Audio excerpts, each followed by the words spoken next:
Hello, hi, and welcome. So, students, now we are going to discuss in the second module the first chapter. So, the first chapter is having three units, and the first unit is about contract of indemnity and guarantee, and second unit deals with the contract of bailment and pledge, and as well the third unit will deal with the contract of agency. So these are the three units which are given in the first chapter of the Indian Contract Act 1872 for CA intermediate course is concerned. Some of the Contract Act in general was already been covered in your CPT exam, or for the people who come through the graduation to intermediate course, they might have studied that in the mercantile law.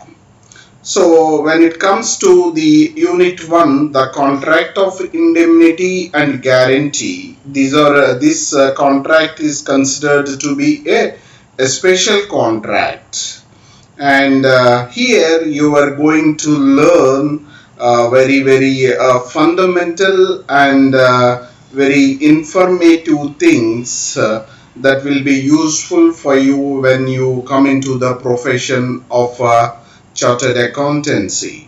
So the contract of indemnity and guarantee, broadly, that what you are going to learn in this unit, one will be the contract of indemnity.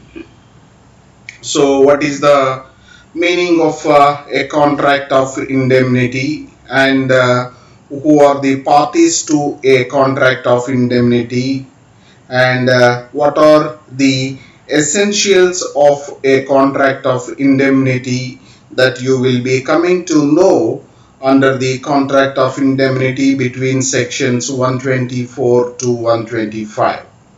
And when it comes to the contract of guarantee, again you will come to know uh, relatively more than the contract of indemnity. So the reason is that in case of a contract of guarantee, there will be three parties, and here there will be a surety for a guarantor, or a surety for the contract of guarantee. So thereby you will be knowing more about the surety's liability and the discharge of surety, and the rights of surety, and all these points, all these things, nature of surety's liability, and the continuing guarantee, and how the surety is being discharged, and what are the rights of a surety, and all these will be coming under the contract of guarantee, because the surety is one of the parties to the contract of guarantee.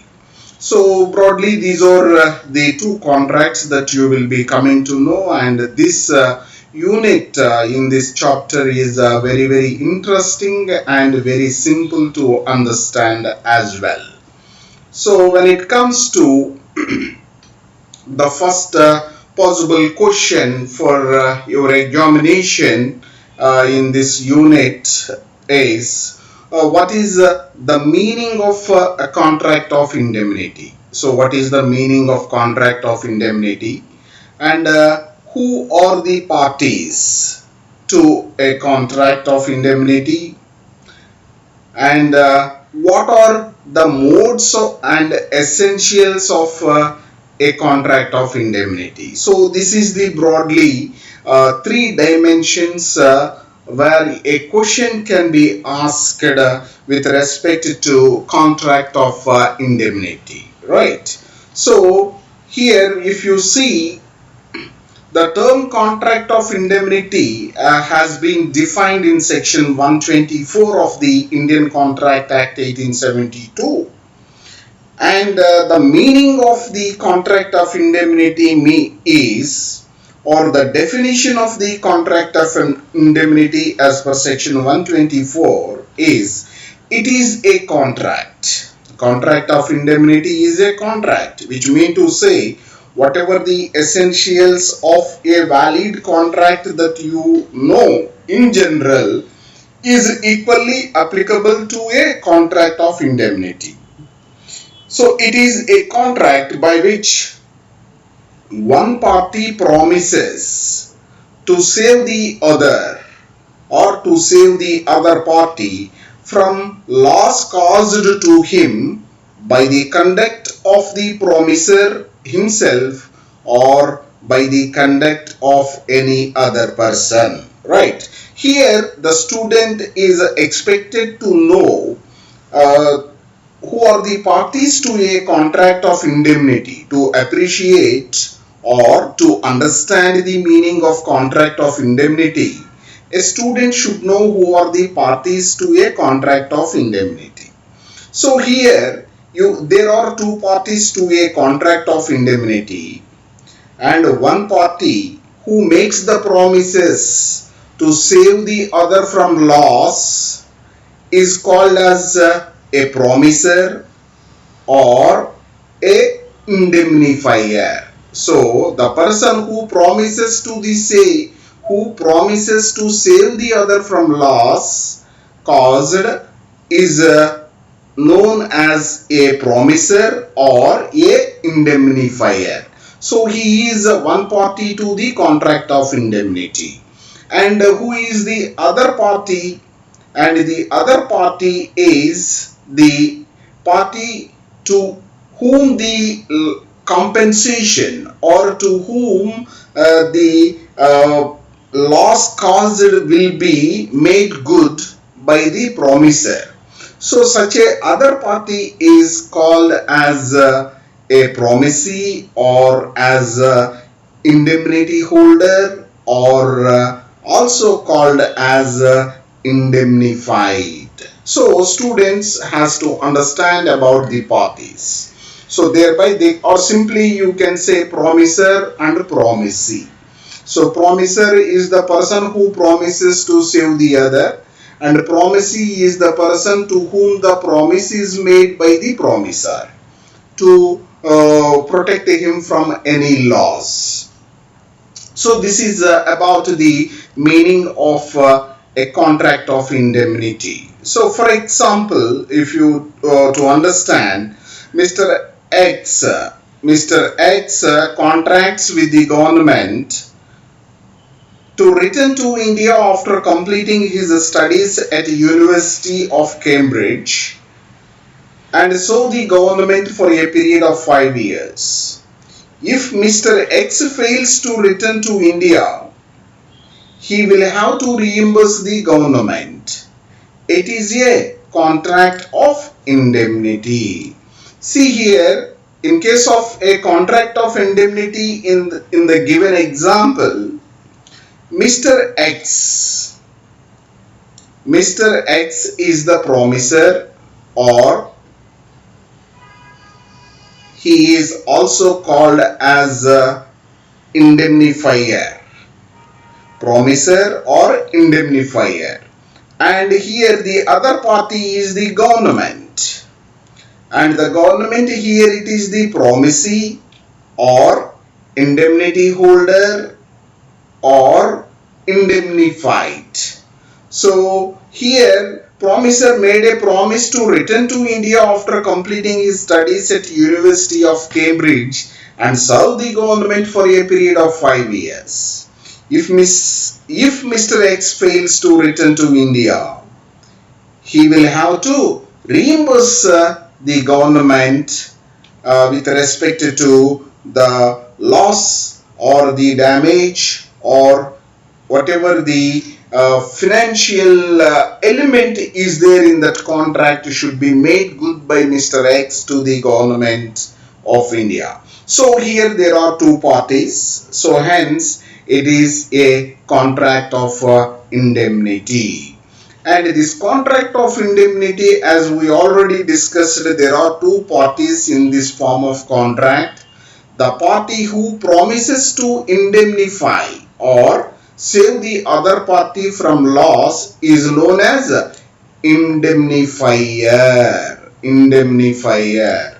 So this indemnifier is also can be called as a promiser. Whereas the party who is promised to be saved against the loss is known as indemnified or indemnity holder, or also can be called as a promisee. So these are the synonym terms that can be used for indemnified. If you see this diagram, the parties, one is the indemnifier and the other one is the indemnified.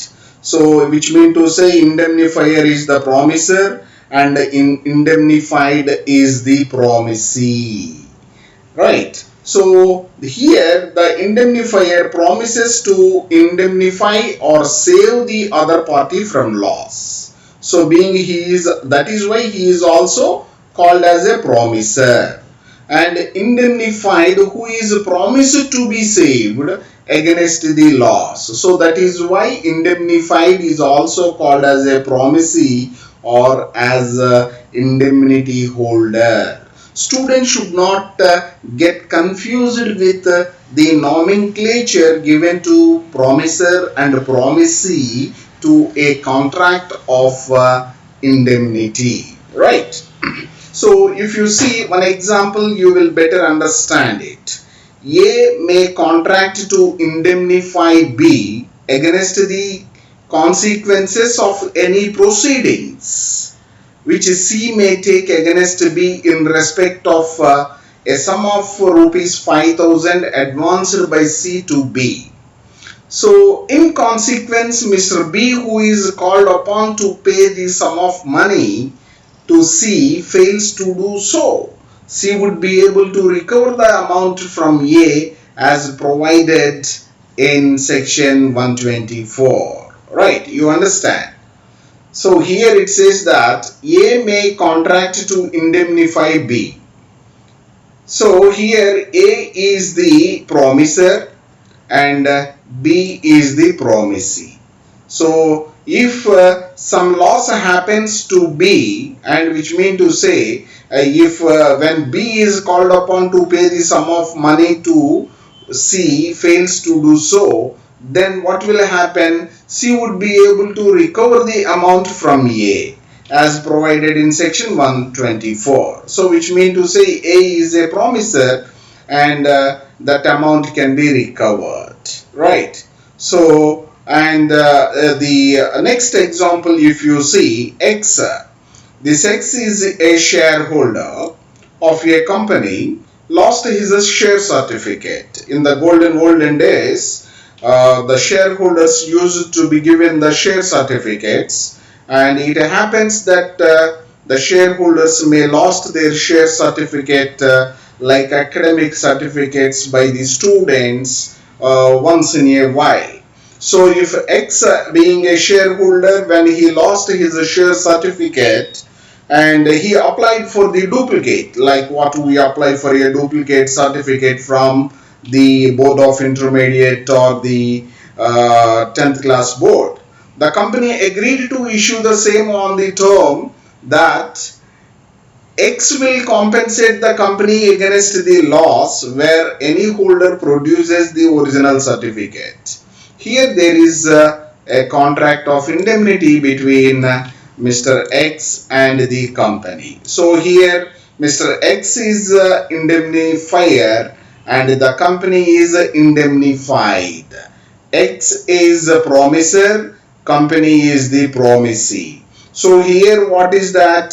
So the Mr. X, who is a shareholder, has to give a indemnity bond to the company stating that if my original share certificate happens to be produced by anyone and if that causes the company any financial loss, that financial loss would be made good by myself. That is the promise made by the indemnifier to the company. So that is why it is a contract of indemnity. For a contract of indemnity, there are two parties. One is a promisor and the other one is promisee, and this contract is entered in order to make good the loss whenever it happens, right? So this example will make you to understand better what is a contract of indemnity and why it happens and who are the parties to a contract of indemnity. Right. And if you come to a little analysis which is given in your course material, you can better understand what is meant by the contract of indemnity and who are the parties to it and what are the modes of contract of indemnity, and all these things you can better understand. To indemnify means to compensate. To indemnify means is to compensate. To whom it is to compensate? To compensate the promisee by the promisor, or to make good the loss. Whatever the loss happens to the promisee, that will be made good by the promisor. Thus, under a contract of indemnity, the existence of loss is essential. So, whenever a loss happens to the promisee or indemnity holder or indemnified, only then this contract of indemnity will come into force. The existence of loss must be there in that particular contract, then only this contract of indemnity can be enforceable. Unless the promisee has suffered a loss, see here, unless the promisee has suffered a loss, he cannot hold the promisor liable on the contract of indemnity. So, loss should be there. Loss should be there. So, if the promisee get into loss, then the promisor has to rescue him. However, the above definition of indemnity restricts the scope of contracts of indemnity in as much as it covers only the loss caused. Only the loss caused by the conduct of the promisor himself or by the conduct of any other person. So if the loss is caused because of the actions of the promisor or because of the actions of any other person, if loss happens, then only the contract of indemnity will come into picture and can be enforceable. So thus, the loss caused by the conduct of the promisee or accident or an act of God is not covered under the contract of indemnity. Students have to remember what is not covered under the contract of indemnity is the loss which is arised due to the conduct of the promise or accident or an act of God is not covered. That is about the brief of a contract of indemnity and its essentiality as well. And the mode of contract of indemnity. So, the indemnity, like any other contract, may be express or implied. So, the modes are two. It can be either express or it can be implied also. A contract of indemnity is said to be express when a person expressly promises to compensate the other from loss. So, to compensate the other from loss, if it is expressly mentioned by a party, then it is called as an express contract of indemnity. If a contract of indemnity is said to be implied when it is to be inferred from the conduct of the parties or from the circumstances of the case. So, a contract of indemnity is like any other contract or must fulfill all the essentials of a valid contract, right? So, students have to understand. So, there could be two modes. One is the express mode and one is the implied mode. And in case of an implied mode, it arises out of the conduct of the parties or from the circumstances of the case, right? So, and when it comes to the next point, which talks about the essentials of a valid contract, and all of these will also be applicable to a contract of indemnity. This you all might have studied. What are the essentials of a valid contract? There should be offer and acceptance, and there should be a legal obligation. To create a legal obligation, the intention should be there. The intention to the parties to the contract must be there to create a legal obligation. That is one of the essentialities of a valid contract. And consideration must be there, and as well as the parties to the contract should be competent to enter into the contract, and the free consent of the parties should be given to enter into a contract, and the object for this contract should be lawful and which should be acceptable in the court of law.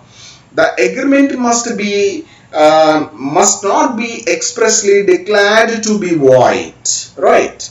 It should not be declared to be, not be expressly declared to be void. The terms of the agreement must not be uncertain. So the terms of the agreement should be very, very certain. That is one of the essentialities of a valid contract. And the agreement must be capable of performance, and some other legal formalities also required to be complied with. So when it comes to the contract of indemnity, it do have all the essentials of a valid contract, and there are about 10 essentialities that are being listed in your course material. If at all a question is being asked with respect to a contract of indemnity, you may also need to refer the essentialities of a valid contract. So, and I will tell you an example for better understanding.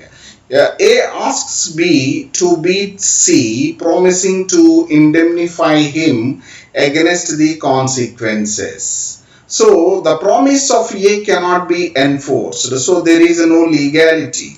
So legally it is not enforceable. And suppose B beats C and is fined ₹1,000. B cannot claim that amount from A under the contract of indemnity because the object of the agreement is unlawful. So if any of the essentialities of a valid contract, if it is missing, in all such cases, the contract of indemnity is also not enforceable in the court of law. So if you understand the next point, a contract of fire insurance or marine insurance is always a contract of indemnity. But there is no contract of indemnity in case of a contract of life insurance. This point students needs to remember, right? So the next question under the contract of indemnity is what are the rights of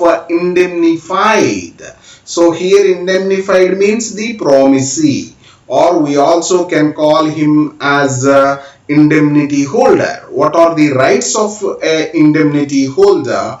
When does the liability of indemnifier, means the promiser, will come into picture? So this is the question. So the student should understand the rights of the promisee and the liability when it comes into picture for a promiser to a contract of indemnity. The rights of indemnity holder was given under section 125.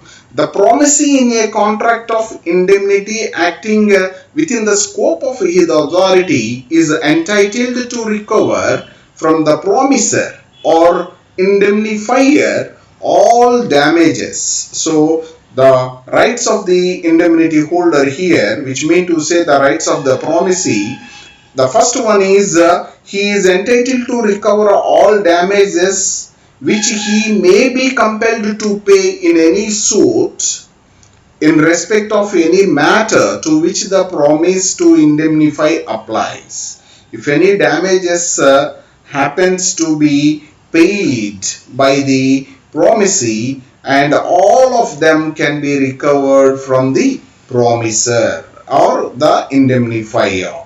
And the second is that the promisee has a right and he is entitled to recover all costs which he may be compelled to pay in any suit. So which he may be compelled to pay in any suit if in bringing or defending it he did not contravene the orders of the promiser and acted as it would have been prudent for him to act in the absence of any contract of indemnity. If the promiser authorized him to bring or defend the suit, in all such cases, the promisee is entitled to recover all costs which he spends or which he spent compelled to pay in any suit. And the third right of a promisee is he is entitled to recover all sums which he may have paid under the terms of any compromise of any such suit. If the compromise was not contrary to the orders of the promiser, if the compromise was not contrary to the orders of the promiser and was on which it would have been prudent for the promisee to make in the absence of any contract of indemnity, or if the promiser authorized him to compromise the suit, in all such cases, the promisee is entitled to recover from the promiser all the sums which he may have paid under the terms of the compromise of any suit. So these are the three rights, such rights that are available to a promisee. And when does the liability of an indemnifier commences? When does the liability of a indemnifier, which means to say the promiser? So although the Indian Contract 1872 is silent on the time of commencement of liability of indemnifier, however, on the basis of judicial pronouncements, it can be stated that the liability of an indemnifier commences as soon as the liability of the indemnity holder becomes absolute and certain. The student has to remember, as and when the liability of a promiser becomes absolute and certain, that is the time where the liability of an indemnifier commences under the contract of indemnity. This principle has been followed by the courts in several cases. So we will see an example for better understanding. A promises to compensate X for any loss that he may suffer by filing a suit against Y. See here, A is a promiser, promises to compensate X, who is a promisee, for any loss that he may suffer by filing a suit against Y. Y is a third party, right? The court orders X, which means to say promisee, to pay Y, who is a third party, a damage of rupees 10,000. So here it is very certain that promisee has to pay rupees 10,000 to a third party who is a Mr. X, Mr. Y. And as the loss has become a certain, X may claim the amount of loss from A. Who is A? A is the promiser. A is the promiser, and he is also called as an indemnifier. and he can claim that amount of loss, and the same he can pass it to Mr. Y, who is a third party. So this is about the commencement of liability of an indemnifier. As and when the liability of indemnity holder becomes absolute and certain, then immediately the indemnifier liability will come into picture, and he has to be abide by the terms and conditions of contract of indemnity. So dear students, this is all about the contract of indemnity, and under the contract of indemnity we have discussed two questions possible in your examinations. The first one is what is the meaning of a contract of indemnity, and who are the parties to a contract of indemnity, and what are the modes and essentials of a contract of indemnity. So this is the first possible question from the contract of indemnity. The second possible question from the contract of indemnity is about the rights of indemnified, and when does the liability of indemnifier commences. That is the second possible question from the contract of indemnity. So now we will further go on to the contract of guarantee. Contract of guarantee. So see here the possible question that may likely to come in case of this contract of guarantee as a first one is, what is the meaning of contract of guarantee? So student has to understand what is a contract of guarantee means, and who are the parties to a contract of guarantee, and how many parties are there, and what are the names of the parties to a contract of guarantee, and what are the essential features of a contract of guarantee. So if you understand these three aspects, then you will be able to better appreciate what is meant by a contract of guarantee, and who are the parties to it, and what are the essential features of a contract of guarantee. So student is expected to understand it in the right and better way. See here, a contract of guarantee, surety, principal debtor and creditors are the three parties here. For a contract of guarantee, there will be a one surety who is also called as a guarantor, and there will be one principal debtor, and there will be one creditor also.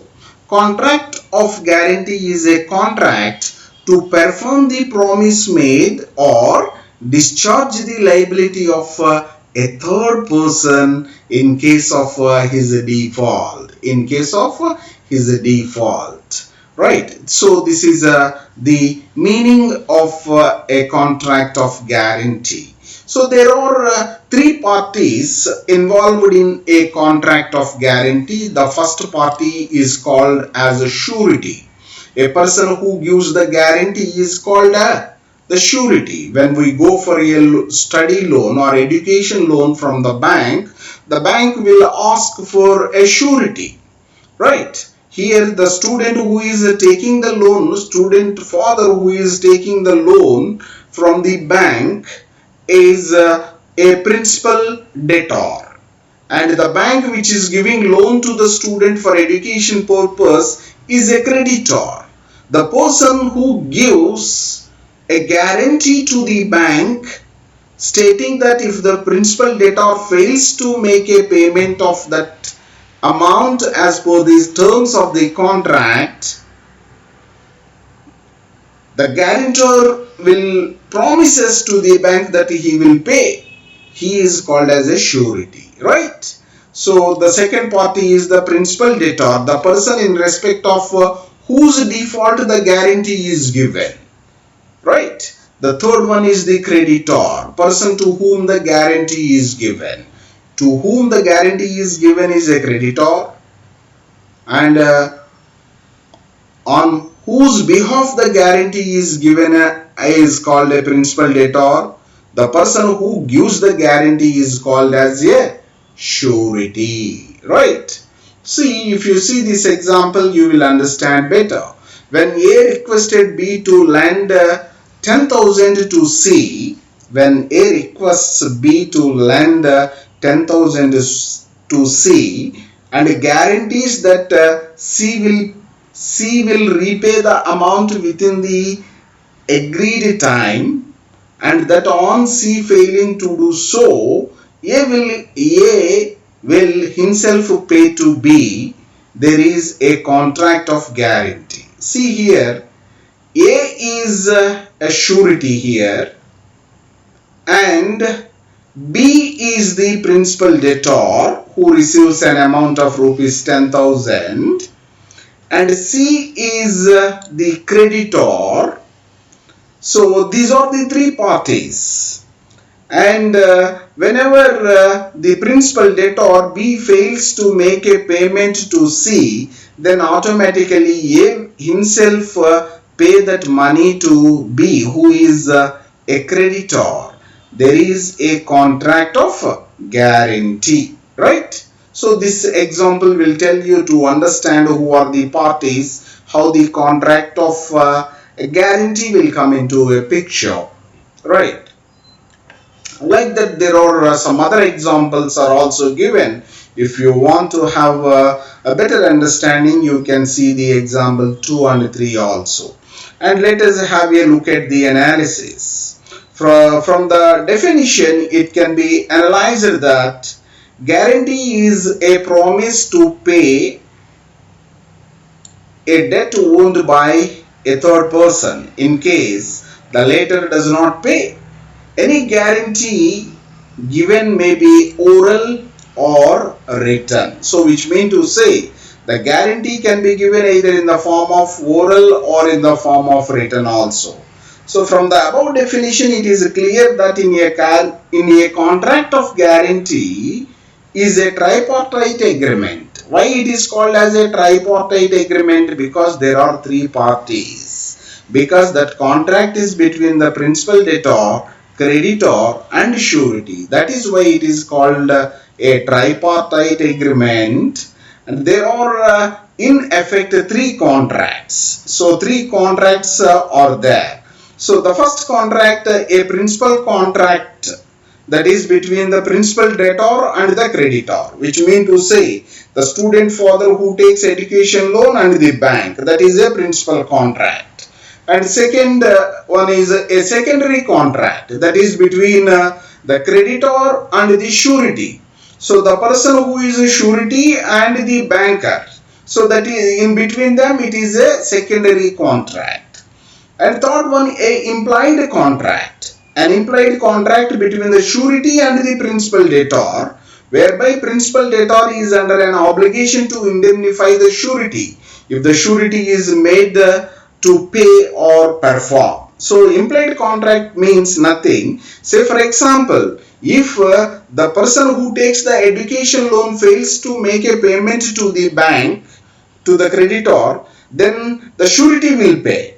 When surety makes payment to the bank on behalf of the person who takes the education loan, in all such cases there is an obligation, an implied contract between the surety and the principal debtor. So the principal debtor has an obligation to indemnify the surety, which means to say whatever the surety paid to the bank, the same should be paid by the principal debtor who takes the loan again back to the surety. So this is a very simple tripartite agreement between three parties, which is called as a contract of guarantee.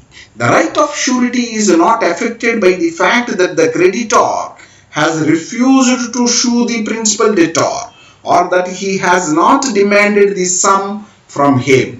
See here, you need to understand, sometimes the right of the surety is not affected by the fact the creditor has refused to sue the principal debtor.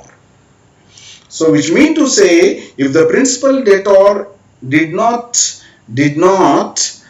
fulfill the condition the creditor, or you say in the, take an example, the banker, without showing the principal debtor, they can straight away demand the obligation to be get fulfilled by the surety, right? That clause also there in the contract of indemnity, contract of guarantee. So what are the essential features of a guarantee? What are the essential features of a contract of guarantee? The following are the requisites of a valid guarantee. So first one is the principal debt. The purpose of the guarantee being to secure the payment of debt. The existence of recoverable debt is necessary. The existence of recoverable debt is necessary. Otherwise, there is no surety, no guarantee, no contract of guarantee. So, it is of the essence of guarantee that there should be someone liable as a principal debtor, and the surety undertakes to be liable on his default. And if there is no principal debt, there can be no valid guarantee. So, that is the first essential feature of a contract of guarantee. The second essential feature is about the consideration. Like every other contract, a contract of guarantee should also be supported by some consideration. So here consideration you may not be able to see directly. A guarantee without consideration is void, but there need be no direct consideration between the surety and the creditor. As per section 127, consideration received by the principal debtor is a sufficient consideration to the surety. Students should understand, whatever the principal debtor considers as a consideration is considered again as a consideration for the surety also. That is why the consideration is here an implied one. It need not be a direct one. So that is the reason there is a tripartite agreement in case of a contract of guarantee, right? So if the principal debtor is incompetent to contract, the guarantee is valid. See, you know that the parties to the contract should be competent to enter into a contract. Then only that particular contract is valid. When it comes to a contract of guarantee, even if the principal debtor is incompetent to contract, the guarantee is valid, but if surety is incompetent to contract, the guarantee is void.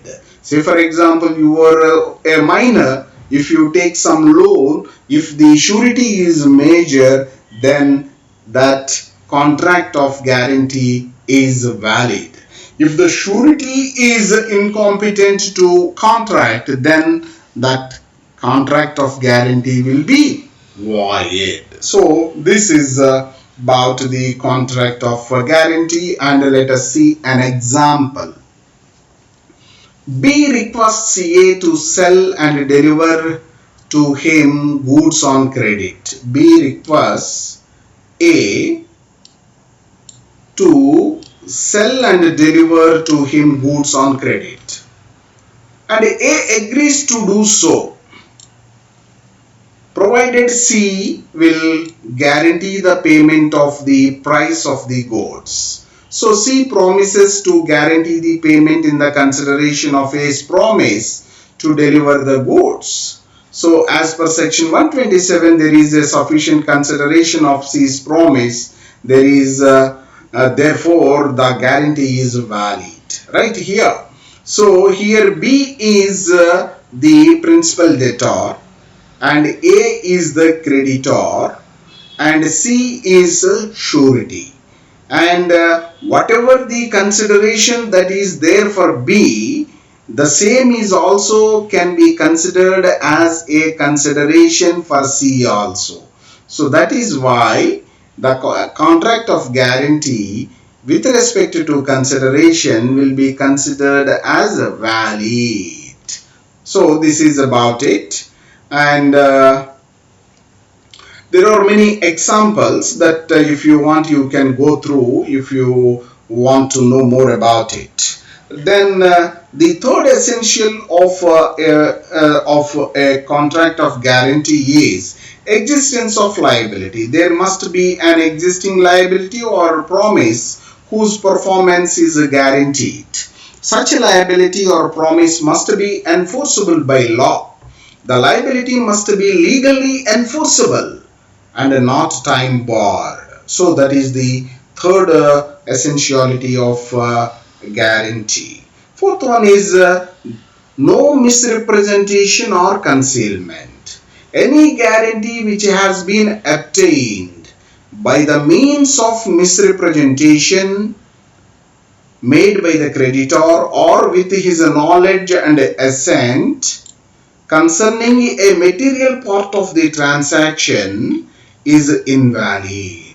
So when a contract of guarantee is entered, there should not be any misrepresentation by the creditor to the surety, and there should not be any concealment of material part of the transaction which is known to the other parties to the contract. That should not be concealed, that should not be kept hide from the surety. So if it happens in all such cases, that contract of guarantee is considered to be invalid as per section 142. Any guarantee which the creditor has obtained by means of keeping silence as to material circumstances is invalid under section 143. So say for example, one example we will see: A engages B as a clerk. A engages B as a clerk to collect money for him. B fails to account for some of his receipts, and A in consequence calls upon him to furnish a security, or we can say surety, for his duly accounting. C gives his guarantee for B's duly accounting. A does not acquaint C with his previous conduct. B afterwards makes default. The guarantee is invalid. See here, I will explain you this example. Here A is the creditor and B is principal debtor and C is surety, and B is working as a clerk under Mr. A to collect his money, and B is not making a proper accounting of the receipts.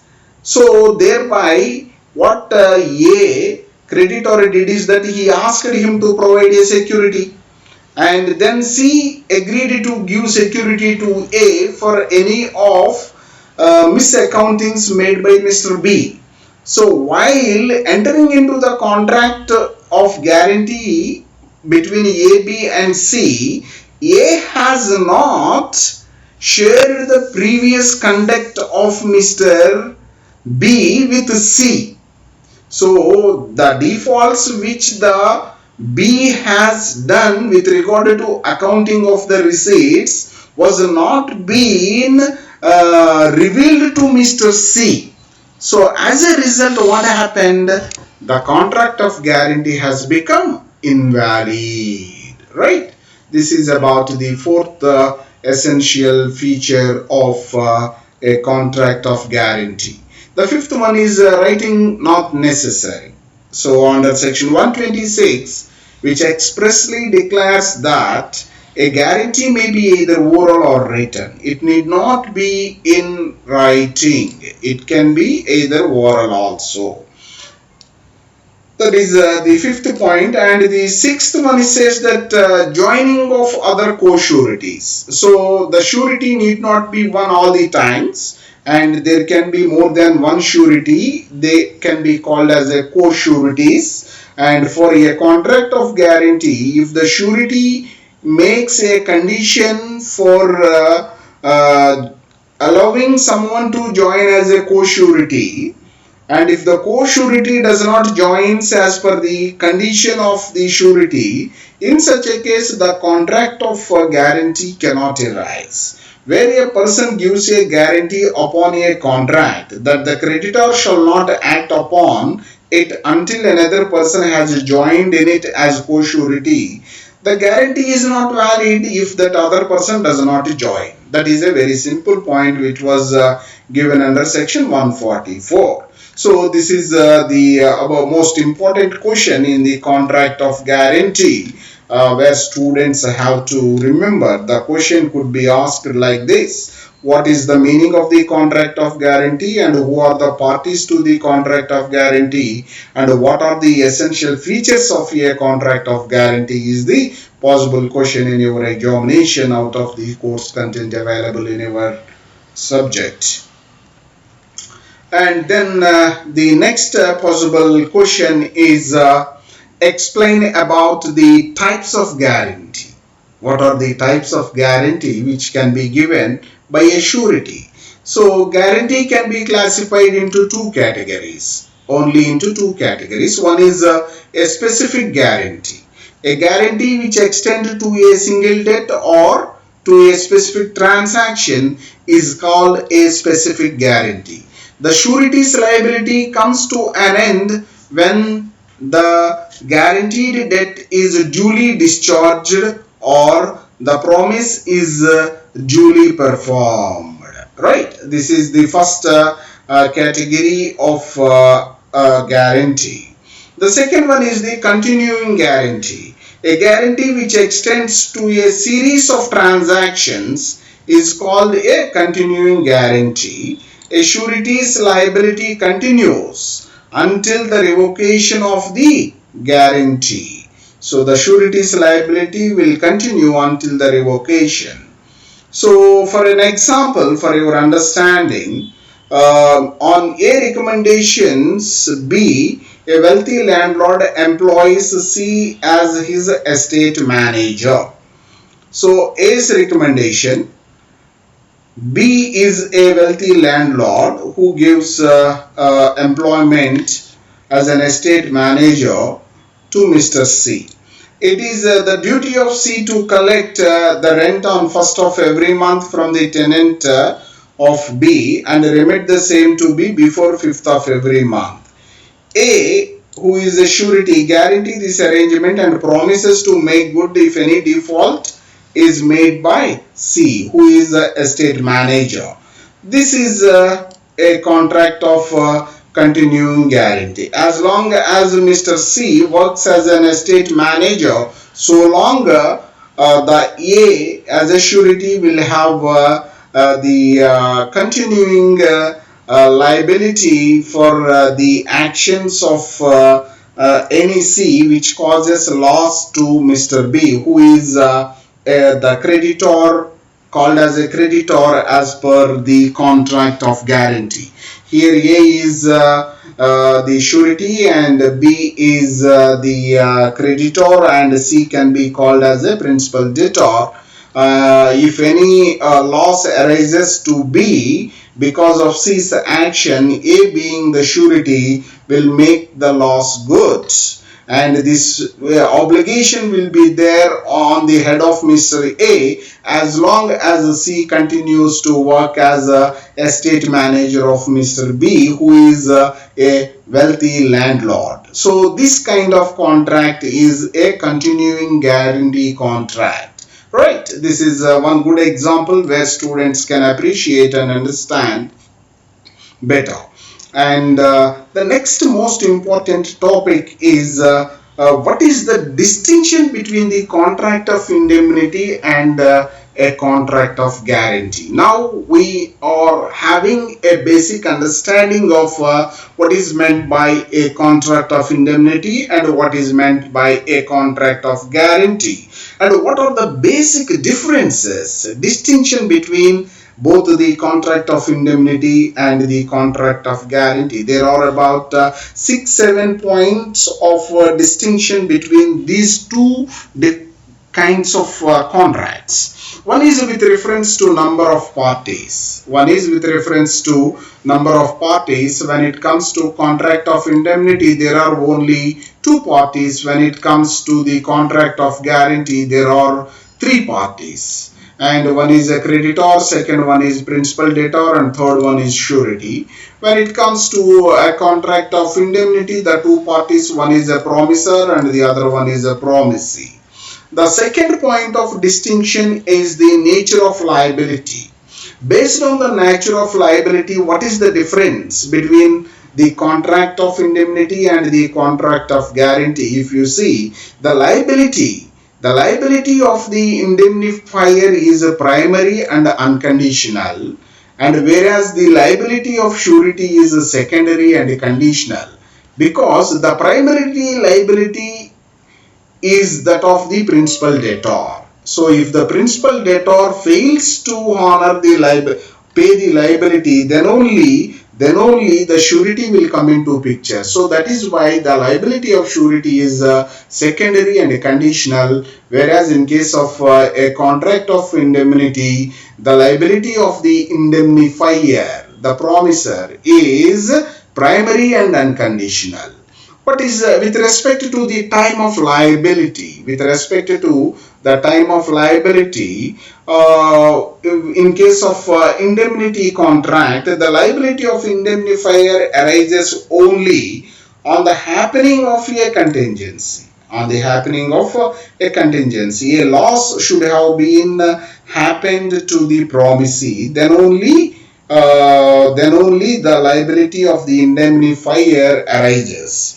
And in case of a contract of guarantee, the liability arises only on the non-performance of an existing promise or non-payment of existing debt. If any of these two happens, then the surety will have liability to pay to the creditor. The time to act. The indemnifier need not act at the request of indemnity holder, and whereas the surety acts at the request of the principal debtor. That is the difference. And the next point of difference is a right to sue third party. Indemnifier cannot sue a third party for loss in his own name, as there is no privity of contract, because the contract is in between only between the indemnifier and the indemnified. So that is why he cannot sue a third party as there no contract in between them. So when it comes to the contract of guarantee, surety can proceed against the principal debtor in his own right, because he gets all the rights of a creditor after discharging the debts. So which mean to say, if the surety pays to the creditor on behalf of principal debtor, whatever the rights the creditor will have against the principal debtor, all will be get transferred to the surety, and he will exercise that right against the principal debtor like that of a creditor. So the next point of distinction is about the purpose. So the purpose of a contract of indemnity is reimbursement of loss. And when it comes to the purpose of a contract of guarantee, it is for the security of the creditor. So for the security of the creditor only, the surety will come into picture.